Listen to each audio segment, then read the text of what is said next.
आज का टॉपिक है हिंदी वर्णमाला। ठीक है, हम जब वर्णमाला पढ़ते हैं तो हमें वर्णमाला को समझना है। तो वर्णों को भी जोड़ने से क्या पूरी एक वर्णमाला बन जाती है। तो वर्णमाला क्या होती है, अ से लेकर के ज्ञ तक होती है, समझ लो। और हम अगर इसकी परिभाषा को समझें तो वर्णमाला मतलब होता है वर्णों का व्यवस्थित समूह। भाषा की सबसे छोटी इकाई वर्ण और ध्वनि। प्रश्न आ जाएगा कि भाषा की सबसे छोटी इकाई, तो आप क्या बोलेंगे? अधिकांश लोग वर्ण बोलते हैं। वर्ण आए चाहे ध्वनि आए दोनों ही सही है, थोड़ा ध्यान देख लीजिएगा। अगर मैं कहूंगी लिखित रूप से भाषा की सबसे छोटी इकाई, तो आप क्या बोलेंगे? वर्ण बोलेंगे। और मौखिक रूप से भाषा की सबसे छोटी इकाई, तो आप क्या बोलेंगे?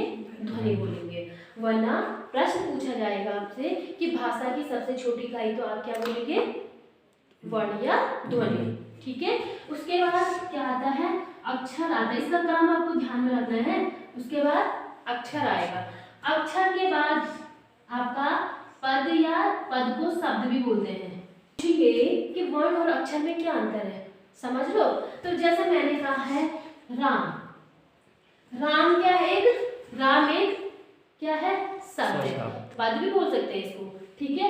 लेकिन अगर इसका हम केवल अलग कर दें, रा अलग कर दें, मौ अलग कर दें, तो रा अलग कर दिया, मौ अलग कर दिया, वर्ण वियोजन वर्ण संयोजन एक दिन बताया था ना, तो वो क्या हो जाएगा? हमारा अक्षर हो जाएंगे। अगर मैं केवल बोलूंगी रा क्या है, तो क्या हो जाएगा? रा क्या हो जाएगा? अक्षर हो जाएगा। लेकिन अब हमें इसमें से वर्ण निकालना है। तो आपको पता है व्यंजन क्या होता है? स्वरों की सहायता से बोला जाता है। तो अब इसको अलग करो, र प्लस आ, तो जो ये है ना, ये आपका क्या हो जाएगा? वर्ण हो जाएगा। समझ गए? बाकी आप वाक्य समझते हैं, पूरा वाक्य एक होता है। जैसे मैंने कहा राम पढ़ता है, तो वो एक पूरा वाक्य है। तो भाषा की सबसे छोटी इकाई वर्ण और ध्वनि होती है, और भाषा की सार्थक इकाई हमारी क्या होती है? वाक्य होती है। क्यों? कुल कितने वर्ण होते हैं, तो ये जरूर ध्यान रखना, कुल वर्णों की संख्या कितनी होती है? 52। लिखित रूप से वर्णों की संख्या, तो आप 45 बोलेंगे। कहीं कहीं पे 47 भी होता है, लेकिन आप 45 की ओर जाओगे।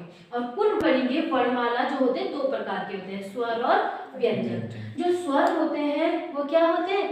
स्वर स्वतंत्र होते हैं, किसी दूसरे की सहायता से नहीं बोले जाते हैं। समझ में आ रहा है? स्वरों का क्या होता है? अपना अस्तित्व होता है। जबकि आप देखेंगे व्यंजन क्या होता है? हमेशा स्वरों की सहायता से बोले जाते हैं। अब मैंने यहाँ पे जैसे बोल दिया, स्वर क्या होते हैं? और ये स्वयं में स्वतंत्र होते हैं ना। अब व्यंजन जैसे मैंने क बोला है, तो व्यंजन हमेशा क्या होता है?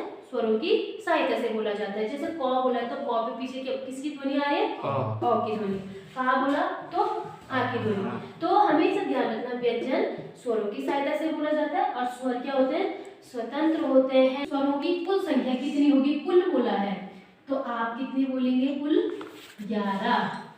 ठीक है, ये हिंदी वर्णमाला की बात चल रही है। अगर मैं संस्कृत में बोलती तो कितनी होती? 13 होती। हिंदी में कितनी होती है? 11 होती है। समझे? कुल संख्या, ठीक है। और ये वगैरह जो भी है 11 हो गई, ठीक है ना। और अगर मैं कहूंगी उच्चारण के आधार पर 10, उच्चारण के आधार पर स्वरों की संख्या 10 होती है। वरना कुल कितनी होती है? 11 होती है, और संस्कृत में 13 भी मानी जाती है। ठीक है, वैसे व्यंजन को भी कहेंगे तो व्यंजनों की कुल संख्या से पूछा जाए तो लिखने में सारे आ जाएंगे, 35 जितने भी सब लिखा जाएगा। लेकिन बोलने में, उच्चारण में कितनी होंगी? वो 33। कितनी होती है? 33 होती है। अब हम देखेंगे कि क्या जानेंगे स्पर्श व्यंजन। जो स्पर्श व्यंजन होते हैं वो क्या होता है? क से लेकर के म तक होता है। आपको पता है 5 वर्ग होते हैं ना, क वर्ग, च वर्ग, ट वर्ग, प वर्ग और त वर्ग। ठीक है, प्रत्येक वर्ग में कितने अक्षर होते हैं? 5। क वर्ग में क, ख, ग, घ, वैसे तो 5 वर्ग होते हैं, तो 5 25। तो कुल कितने हो गए? क से लेके म तक कितने वर्ण हो गए? 25। तो ये 25 वर्ण क्या होंगे? आपके स्पर्श व्यंजन होंगे। इसके बाद आपको रखना है ध्यान अंतस्थ व्यंजन। अंतस्थ व्यंजन होते हैं वो आपके होते हैं य, र, ल और व। य, र, ल, व, इनकी संख्या कितनी हो गई? 4। समझ लो। उसके बाद है ऊष्म व्यंजन। ऊष्म व्यंजन। जब हम इन वर्णों का उच्चारण करते हैं तो हमारे मुंह से क्या आती है, गर्म हवा आती है, ऊष्मा आती है, ठीक है, इसलिए इनको ऊष्म व्यंजन कहा जाता है। इसमें आते हैं आपके श, स, श, स और ह। इनकी संख्या कितनी हो गई, 4। ये आपके ऊष्म व्यंजन हो गए, ठीक है। गिनो तो 25 और 4 हो गए ना। तो उच्चारण के अनुसार कितनी बताई थी मैंने, 35, ठीक है। और लिखने में आपके पूरे कितने होंगे, 35 होंगे, ठीक है। इसके अतिरिक्त आपके कुछ संयुक्त व्यंजन, इसमें आपका अक्ष, त्र, ज्ञ और स्र आता है। देखना ये 2 वर्णों से मिलके बनता है। कैसे, अक्ष हो गया आपका क हलंत प्लस स, त्र हो गया त हलंत प्लस र, ज्ञ हो गया ज हलंत प्लस य, स्र हो गया श हलंत प्लस र, ठीक है। बहुत बार पूछा जाता परीक्षा में अक्ष, त्र, ज्ञ और स्र।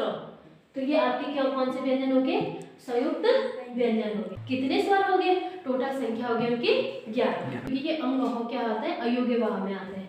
11 स्वर के भेद पड़ेंगे। तो स्वर के जो भेद होते हैं उच्चारण के आधार पर अलग होते हैं, जीभ के आधार पर अलग होते हैं, मुख विवर के आधार पर अलग होते हैं और ओष्ठ के आधार पर अलग होते हैं। समझ